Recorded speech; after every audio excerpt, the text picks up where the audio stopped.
Le monarque marocain célèbre ses 20 ans de règne sur un pays qui n'en a pas encore fini avec les inégalités sociales malgré les efforts de développement économique. En costume ou en djellaba, à l'image de sa garde-robe, Mohamed VI n'hésite pas à jongler entre modernité et tradition lorsqu'il est question de politique. C'est à la mort de son père, Hassan II, que le 23e roi de la dynastie alaouite a accédé au trône le 23 juillet 1999 à l'âge de 35 ans. Le jeune monarque avait prononcé le jour de son intronisation, le 30 juillet 1999, son premier discours du trône. Le roi des pauvres avait marqué les esprits et suscité de grands espoirs en n'hésitant pas à s'adresser aux couches les plus pauvres frappées par la pauvreté, le chômage et les inégalités sociales. L'UNICEF dénonce des viols d'adolescentes au Maroc, une loi criminalisant les violences sexuelles au Maroc, une pétition contre le Tassaïb au Maroc. Parmi ses premiers actes de rupture, le limogeage de Driss Basri, le ministre de l'Intérieur de son père, symbole des années de plomb, 1960-1990. En 2000, l'autorisation du retour d'exil d'Abraham Serfati, opposant historique.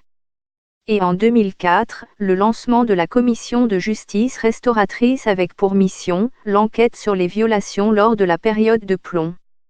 Adopté la même année, le nouveau Code de la famille a accordé davantage de droits aux femmes en imposant notamment des conditions à la polygamie et en portant l'âge légal du mariage pour les femmes à 18 ans au lieu de 15 ans avec des dérogations.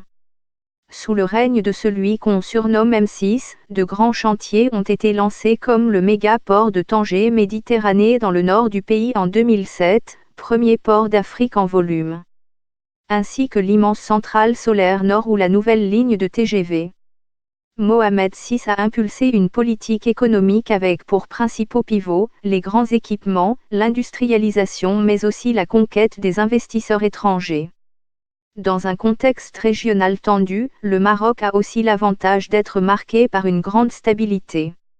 Démantèlement d'une cellule terroriste au Maroc, 3 Marocains condamnés à la peine de mort, celui qui a aussi le titre de commandeur des croyants et qui défend un islam tolérant, mène jusqu'à aujourd'hui une politique sécuritaire musclée orientée contre la lutte antiterroriste.